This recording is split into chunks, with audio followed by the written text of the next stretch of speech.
Wait till you hear Bill Clinton's description of ISIS. You will not believe that, well, you probably will. No, not Robert Samuelson. It's not a famous economist. He was not an economist at all. You got to think of it. Back in a minute.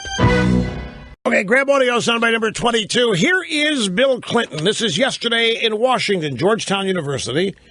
And the president delivered the third of his four-part Clinton Lectures series. And I'm sure he's earning $300,000 to $500,000 for this. So the Clinton Family Foundation or the Library and Massage Parlor in Arkansas, whatever. This is the former president. Now, these guys, have you ever noticed the left sounds at times like they envy the dictators of the world? Now, you listen to people like Sean Penn and other Hollywood actors and leftists. They love the Castros. They loved Hugo Chavez. And for the longest time, I tried to intellectually understand what in the world do these people not get? These are murderers. These are people that have torture chambers, political prisoners, and they are lionized. They're idolized, these Hollywood guys, and they're claimed to be all the answer. The U.S. is the problem place in the world. And I finally figured it out. They're jealous.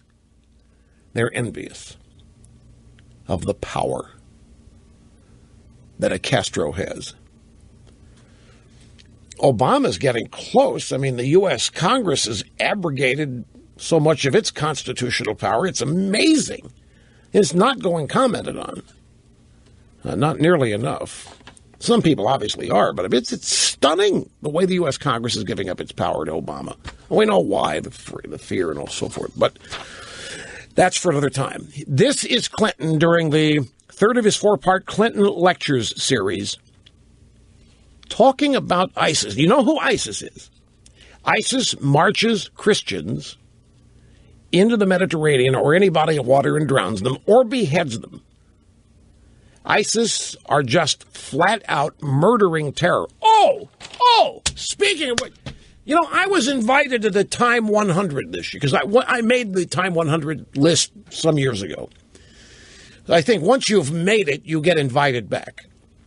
I have never attended, just like I would never go to the White House Correspondents' Dinner. There was no way. If I RISVIP'd and said I was going to be there, you can imagine who they would seat me next to, and then they'd all spend the night circling the table waiting for fireworks to erupt. So I've been there, done that.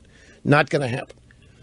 But I was reading about this year's Time 100 event from last night. And do you know who one of the 100 most influential people in the world was last night?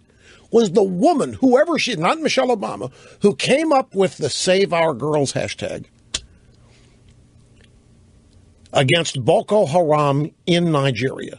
The woman who came up with the Save Our Girls hashtag was said by Time magazine to be among the top 100 most influential people in the world.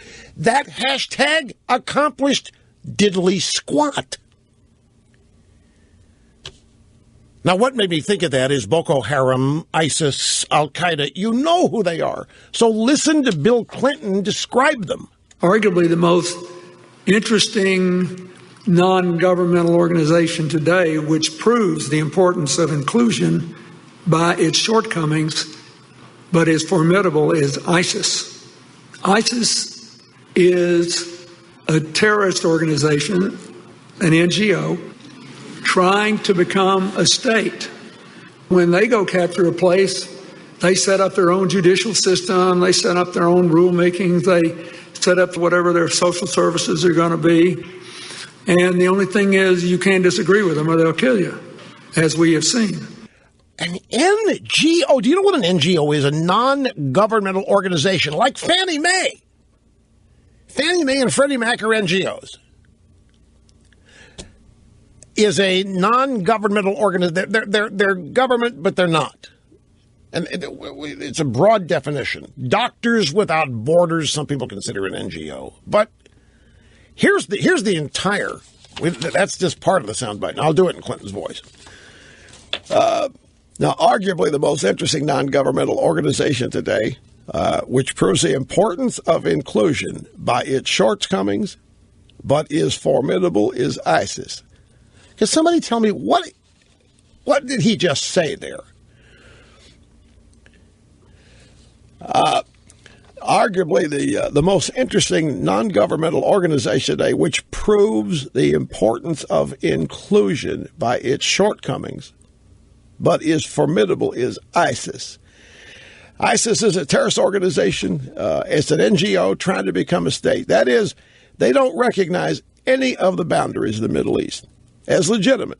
They were all established, drawn largely by Westerners after the collapse of the Ottoman Empire in World War I. And so when they go capture a place, they set up their own judicial system, and they set up their own rulemaking, and they set up whatever their social services are going to be. And the only thing is, you can't disagree with them, or they'll kill you, as we've seen. Now, we've heard at times that there are days that Bill Clinton's not on his game. And he's just not 100% some days. How in the world could anybody start? I mean, this is close to granting them legitimacy in terms of what they seek.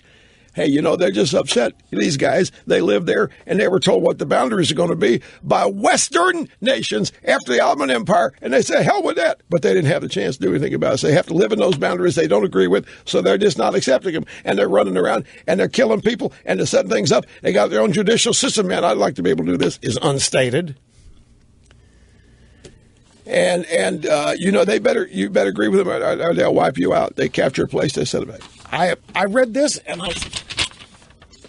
why is there's this romanticism to try to humanize these obvious